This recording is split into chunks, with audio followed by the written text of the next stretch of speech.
Ang scooter ay isa sa pinakasikat na mode of transportation lalo na dito sa Pilipinas dahil ito ay cheap to maintain at practical gamitin. Initially, Vespa and Lambretta are the pioneers in mass-produced scooters. Iniscrap nila ang mga natitirang bakal na piyesa ng tangke at eroplano pagkatapos ng gyera noong World War II para gumawa ng affordable two-wheeled vehicle at ma-solve ang transportation crisis sa post-war Italy at Europa. Moving forward today, modern scooters are now aerodynamic, aggressive, and loud with their designs. Pero may retro wave na sumisikat sa disenyo ng mga motor, kung saan maraming potential buyers ay mas prefer ang classic design dahil sa simple at timeless ang itsura nito.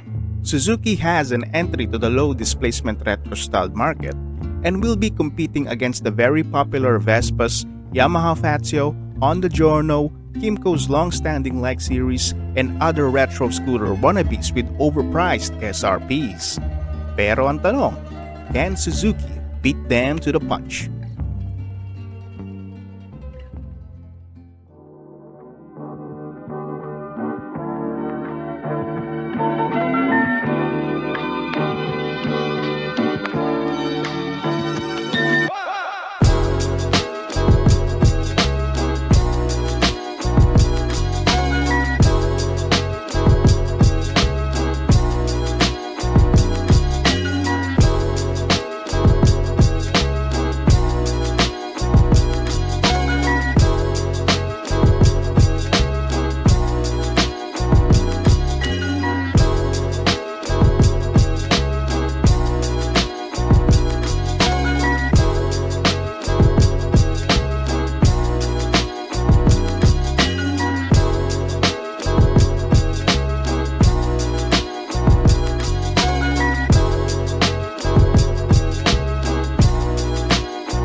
This is the Access 125, designed and engineered in Suzuki, India with the help from the headquarters from Japan.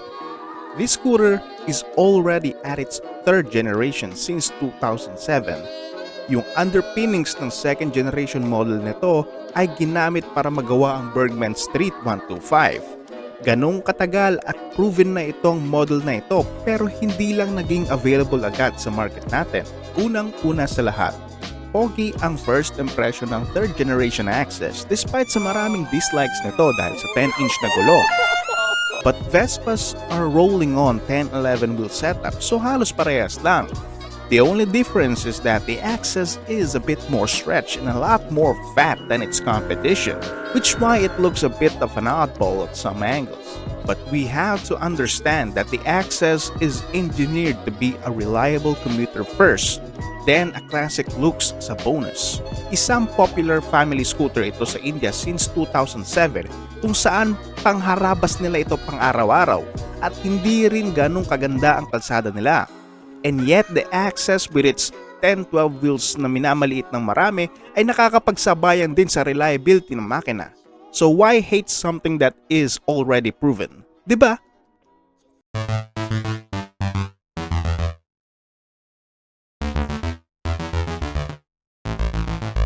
The scooter has a compacted square-shaped head assembly with a chrome plastic finish and a good quality chrome-styled side mirrors to complete the looks as well.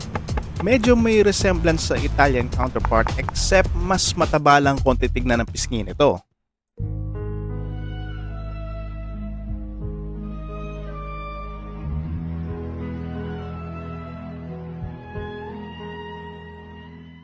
The front end is dynamic and slick, but not too boxy. The position light and blinkers are placed on the upper side, but I think this should be placed somewhere on the middle or lower as the headlight will overpower this at night. Not to mention a metal front fender and cheeks. I don't know why they chose this part to be metal instead of the other touchable panels. Maybe to deflect rocks, I guess. Then the body has these shaped lines to complete the design flow over to the extended compact rear end where the gas cap is nicely hidden. And if you would look closely, it somehow resembles the rear section of a Hayabusa. The brake light is LED but the signal lights are still standard bulbs. Flip the ignition and you have a large analog speedometer with a small display that shows the rest of the information like battery voltage, time, trip meters, and odometer. In between is an eco indicator designed as accent lights that interchanges between green and blue, depending on how heavy you are with the throttle. This gives the scooter a pop in color to make it more modern. You can set how bright it is, but I wish there were a fourth option to turn it off, as some might not like it if perceived wrongly. Switchgear feel quality is 5/10 para sa akin. Medyo cheap ang pakiramdam nito, pero bawing-bawi naman sa plastic at paint quality ang Suzuki. Kahit anong modelo nila, laging maganda ang mga plastic at paint quality in all cases. And the Access is no different, which makes it feel premium to touch. Pero dito dapat nila banda nilagay ang metal parts to add that premium feel even better. Isang luxury ang makapagdala ng maraming gamit sa isang motor. Ang compartment storage nito ay halos 25 liters worth at meron itong spacious na stepboard for additional hauling. Tapos meron ka pang dalawang malalim na storage pocket for smaller items, plus a USB power socket for charging. But the cream of the crop is the real estate. 33.9 by 16 inches. Well balanced, hindi matigas at hindi rin ganong kalambot. Nasosorpresa pa rin ako kung gaanong kalapad ang upuan dahil komportable pa rin ito kahit may kasama ka pang backride sa mahabang biyahe.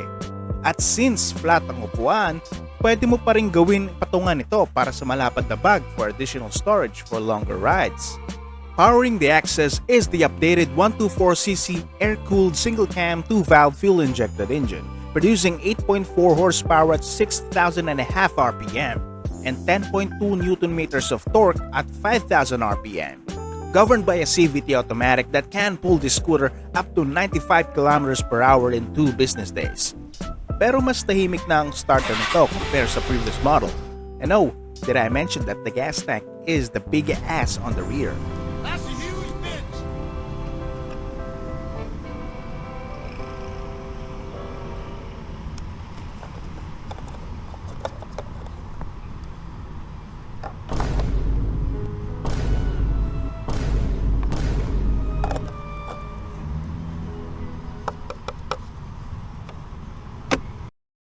Suabe at linear ang power delivery. Pero ang 0 to 15 ay medyo asthmatic. Going over 20 to 70 is the Goldilocks zone of the power band. Smooth at no stress. At sobrang tahimik ng makina, making the ride even comfortable. But if you go over 70 and above, then the engine becomes lethargic and trying too hard. So best keep it within the optimal power band when cruising. So far, kaya naman ito mag-uphill with a passenger at nasubukan ko ito sa Ligaya Drive sa bayan ng Talisay going uphill sa notorious last zigzag section bago makaakyat ng Tagaytay. And speaking of the ride quality, ang suspension setup ng Access ay nakatono din to match the ride quality of the small wheels. Not too soft or too stiff. At nakakagulat na komportable ito kahit sa mga uneven na kalsada despite having a passenger, making the ride even comfortable. Ang hindi lang kaya ng Access ay yung mga medyo malalaking lubak na talaga dahil dito mo na madadama ang disadvantage ng maliit na gulong. Kaya mas magandang saktuhan lang ang takbo mo to keep the ride as comfortable and as predictable as possible. You have to keep things predictable as the Access only has a small single caliper disc brake on the front and a drum brake only at the rear. Unfortunately, the model has no ABS variant, but at least it has CBS or combined braking system, not mentioned on any stickers. But the CBS mechanism can be spotted on the right-hand brake levers.